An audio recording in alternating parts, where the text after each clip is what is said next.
לכל אדם ישנו רחוב שבו נולד ובו צמח, והוא זוכר אותו לטוב, והוא זוכר כי איך ישכח. גם אם עזב כבר את ביתו, גם אם הרחק נדד,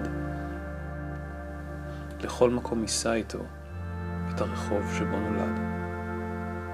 גם אם שנים רבות נדד ושערו אפור לבן, גם אם בעיר שבה נולד כבר לא ביקר מזמן, גם אם נדמה שכבר שכח, תמיד יזכורו את ביתו.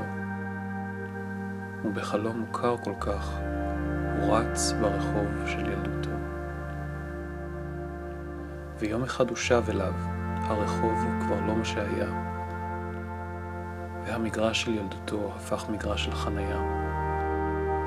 במקום עץ תות ניצב רמזור, במקום פרדס יש רב קומות.